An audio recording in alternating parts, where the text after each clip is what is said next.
Movie का start सी के पास island पे एक कॉन्वेंट से होता है। वहाँ की एक लड़की मैरी सी में स्विम करती नजर आती है, जो नन्स को बिल्कुल अच्छा नहीं लगता। मैरी एक बहुत ही बगावत पसंद लड़की है, उसे खुल के जीने का शौक है और उसे हमेशा सजा मिलती है। अब वो ऐसी क्यों है ये हमें अगले ही सीन में पता चल जाता है। मैरी फ्रांस के एक बहुत ही मशहूर और ताकतवर किंग लुइस की बेटी है, जो बहुत खुद पसंद है। उसने मैरी को ओन नहीं किया था, इसीलिए वो कॉन्वेंट में रहती है। लुइस एक बहुत ही एक्सपेंसिव जंग जीत के वापस फ्रांस पहुंचता है, तो वहाँ उसके दुश्मनों की तरफ से भेजा हुआ आदमी सेलिब्रेशन के बीच उसे गोली मार देता है। उस वक्त लुइस, जो सन किंग भी माना जाता है, उसे एहसास होता है वो कितना भी ताकतवर क्यों ना हो जाए, है तो वो एक इंसान ही जिसने एक दिन मर जाना है। लुइस का डॉक्टर उसे इमॉर्टलिटी हासिल करने के लिए मरमेड को पकड़ने को कहता है। डॉक्टर लुइस को यकीन दिलाता है कि मरमेड की शक्तियों से वो इमॉर्टल हो सकता है। इसीलिए लुइस फौरन अपने खास पायलट ईव को सी के बीचों बीच मरमेड को पकड़ने भेज देता है, जो अपने साथियों के साथ मरमेड कपल को पकड़ने में कामयाब हो जाता है। पर उन्हें सिर्फ फीमेल मरमेड चाहिए थी, इसीलिए वो अपने साथियों को मेल मरमेड को वापस छोड़ देने के ऑर्डर्स देके वापस कैसल की तरफ मुड़ जाता है। लुइस ये खबर मिलने पर बहुत खुश होता है, पर उसका प्रीस्ट इससे खुश नजर नहीं आता, क्योंकि उसे ये एक सिन से ज्यादा और कुछ नहीं लग रहा था। पर डॉक्टर बहुत कॉन्फिडेंट था कि सोलर एक्लिप्स होने पर वो मरमेड को मार के उसके हार्ट से किंग को इमॉर्टलिटी दिलवा सकता है। प्रीस्ट इस इवेंट से पहले लुइस को मैरी को भी कैसल लाने को कहता है, जो लुइस मान जाता है। इसीलिए प्रीस्ट मैरी को लेने कॉन्वेंट पहुंच जाता है, जहां उसे पता चलता है कि मैरी एक बहुत अच्छी म्यूजिशियन है। कैसल आके कॉन्वेंट से बाहर की दुनिया देख मैरी बहुत एक्साइटेड हो जाती है, लेकिन अभी भी लुइस इस बात को दुनिया के सामने नहीं लाता कि मैरी उसकी डॉटर है। इसीलिए प्रीस्ट मैरी को एक मेड के साथ छोटे से रूम में भेज देता है। लुइस फिर से प्रीस्ट को मिलके स्ट्रिक्ट ऑर्डर्स देता है कि जब तक वो ना चाहे किसी को नहीं पता चलना चाहिए कि मैरी उसकी बेटी है। अब अचानक मैरी को कैसल लाने और इस बात को राज रखने कि वो उसकी बेटी है कि पीछे लुइस की क्या चाल है, ये तो आगे ही पता चलेगा।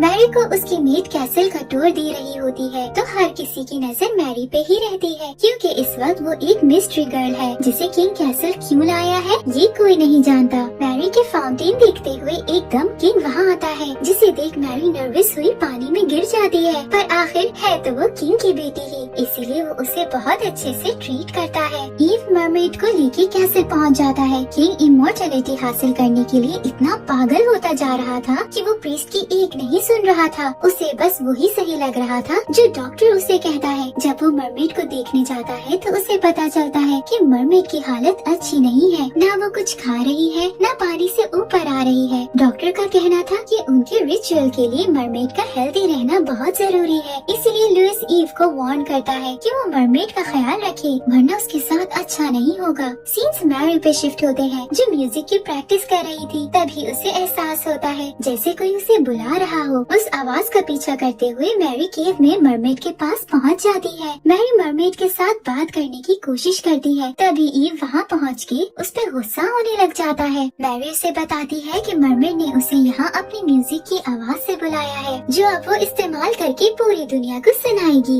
ईव ये सब देख बहुत हैरान होता है। अगले दिन जब मैरी वही म्यूजिक प्ले करती है तो लुइस को बहुत पसंद आता है और वो प्रीस्ट को ऑर्डर करता है कि मैरी को बॉल पे लाया जाए। मैरी की मेड उसे बॉल के लिए तैयार करती है, पर मैरी को वो लुक बिल्कुल पसंद नहीं आती। जब वो अपनी सिंपल और खूबसूरत से लुक में बॉल के लिए पहुँचती है तो सब उसे देखते ही रह जाते हैं। किंग की नजर मैरी से नहीं हटती है, पर अभी भी वो उसे अपनी बेटी होने का टाइटल नहीं देता है। फिर वो मैरी को डांस सिखाने लगता है। उसी दौरान एकदम उसे मैरी में उसकी मदर का विजन नजर आता है और वो चौंक के रुक जाता है। मैरी ज्यादा से ज्यादा वक्त मरमेड के साथ गुजारने लगती है, जिसकी वजह से मरमेड की हालत बेहतर हो जाती है। इसी सब में मैरी और ईव भी क्लोज आना शुरू हो जाते हैं। डॉक्टर ये सब देख लेता है और वो अपनी आगे की प्लानिंग शुरू कर देता है। लुइस मैरी को उसी गार्डन में ले जाता है जहाँ वो उसकी मदर की पेंटिंग बनाया करता था। लुइस ज्यादा से ज्यादा वक्त मैरी के साथ गुजार के उसे समझने की कोशिश कर रहा था। लुइस जीन, जो कि फ्रांस के बहुत बड़े मर्चेंट का बेटा है, उसे उसकी मुश्किल हल करने में मदद करता है और जीन को उसके फादर की सारी प्रॉपर्टी का मालिक एक बना देता है। जब लुइस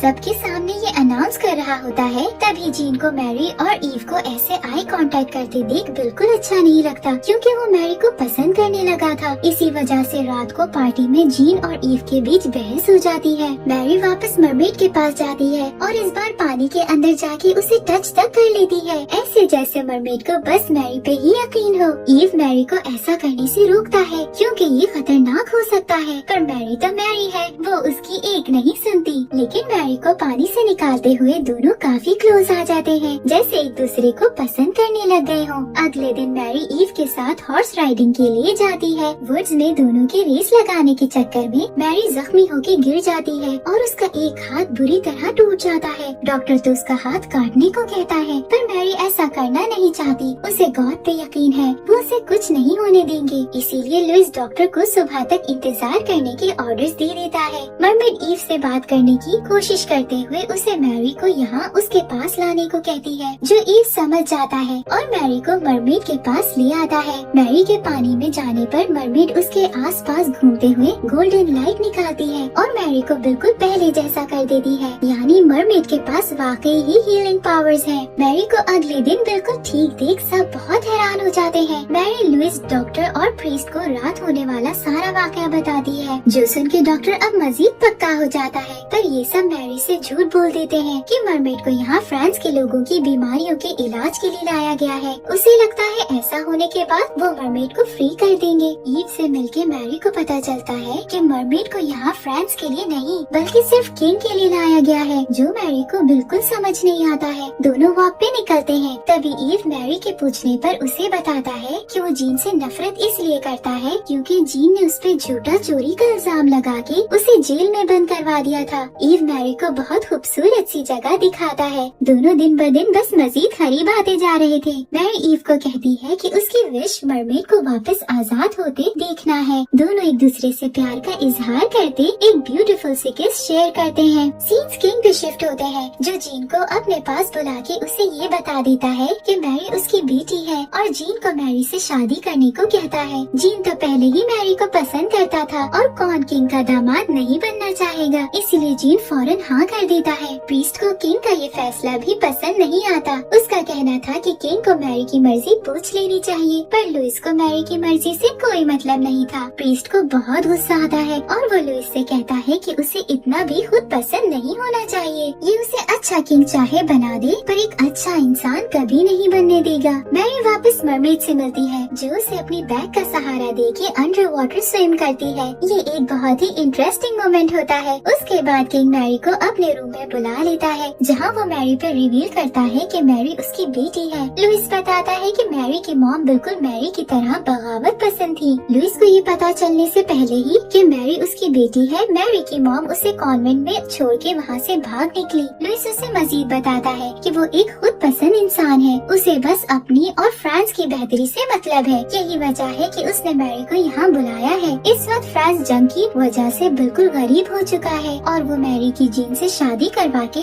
उसका पैसा हासिल करना चाहता है। मैरी ये सुन के टूट जाती है, पर लुइस को इससे कोई फर्क नहीं पड़ता है। मैरी रोते हुए वहाँ से निकल आती है। लुइस बेशक एक पत्थर दिल इंसान हो, लेकिन अपनी बेटी को ऐसे दुखी करके वो खुद भी सुकून में नहीं था। प्रीस्ट मरमेड के पास जाता है। उसे मरमेड के साथ होने वाली नाइंसाफी बिल्कुल पसंद नहीं आ रही थी, इसीलिए वो डॉक्टर को जाके समझाने की कोशिश करता है, पर वो उसकी एक नहीं सुनता, उल्टा उसे बुरा भला कहकर वहाँ से निकाल देता है। मैरी अपने रूम से निकलने की कोशिश करती है, पर लुइस ने उसके गेट पे गार्ड्स को खड़ा कर दिया था, इसीलिए वो विंडो की मदद से निकल के मरमेड से मिलने जाती है, जो उसे अपने विजन दिखाने वाली पावर की मदद से पास दिखाती है कि कैसे ईव और उसके साथियों ने उसे पकड़ा था। पर इस सब में मैरी ये देखती है कि ईव दिल का साफ इंसान है, ये सब वो बस मजबूरी में कर रहा है। लुइस को ऐसे इमॉर्टैलिटी के लिए दिन ब दिन पागल होता देख प्रीस्ट परेशान होने लग जाता है। अब जबकि लुइस उसकी एक नहीं सुन रहा था, तो प्रीस्ट अपनी जॉब छोड़ के वहाँ से निकल जाता है। ईव अपने दोस्त के साथ डॉक्टर के प्लान का पता करने जाता है। जब उसे पता चलता है कि उनका इरादा मरमेड को मारने का है, तो वो ये न्यूज देने मैरी के रूम के पास जाता है, पर वहाँ उसे डॉक्टर पकड़ के जेल में बंद कर देता है। मैरी के रूम में वापस आने पर ईव का मैसेज मिल जाता है और उसे जब पता चलता है कि वो लोग मरमेड को मारना चाहते हैं, वो गुस्से में अपने फादर के पास पहुँचती है। लेकिन लुइस तो जैसे हैवान बन चुका था। उसे अब किसी की कोई परवाह नहीं थी,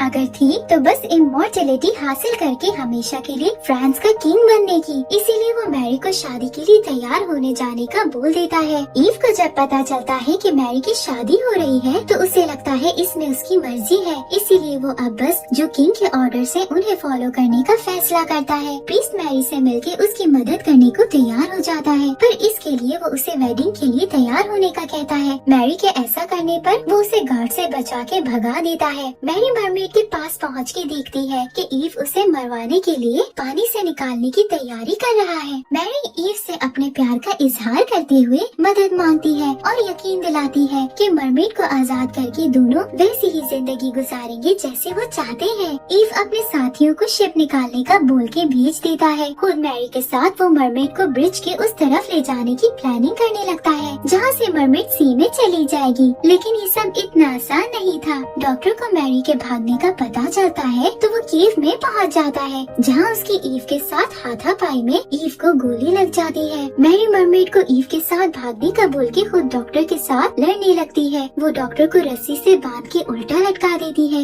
इसी दौरान में मरमेड भी ईव के साथ वहाँ से भाग निकलती है। मैरी भी फौरन हॉर्स लिए वहाँ से निकल जाती है। लुइस जो मैरी के लिए कोर्ट में उसकी शादी करवाने के लिए उसका इंतजार कर रहा था, जब उसे ये पता चलता है तो वो गुस्से में सोल्जर्स के साथ मैरी के पीछे निकलता है। मरमेड ईव को हील करके सी में पहुँच जाती है। मैरी जब क्लिफ से सी में छलांग लगाने पहुँचती है तो इतनी हाइट देख डर के रुक जाती है। लुइस भी वहाँ पहुँच जाता है। मैरी ईव और मरमेड को सही सलामत सी में देख लुइस से कहती है कि अगर उसके अंदर दिल है तो वो मरमेड को कुछ नहीं करेगा, ताकि मरमेड उसकी बेटी की जान बचा सके, वरना आज वो अपने अंदर का इंसान और अपनी बेटी दोनों को खो देगा। ये कहते ही वो पानी में छलांग लगा देती है। लुइस के अंदर की अच्छाई जीत जाती है और वो अपने सोल्जर्स को रोक देता है। ये देख मरमेड मैरी को जाके हील करती है। मैरी के ठीक होते ही ईव और मैरी किस करते हुए शिप पे चढ़ जाते हैं और लुइस दूर से खड़ा उन्हें देखता रहता है। लास्ट सीन में मैरी और ईव शिप पे सी के बीचों बीच नजर आते हैं। मैरी सी में छलांग लगाती है और अंडर वाटर जाके मरमेड और उसकी फैमिली से मिलती है। मरमेड फिर से उसे अपने शोल्डर का सहारा देते हुए सी के टूर पे ले जाती है। इसी ब्यूटीफुल मोमेंट के साथ मूवी का एंड हो जाता है। Thank you for watching.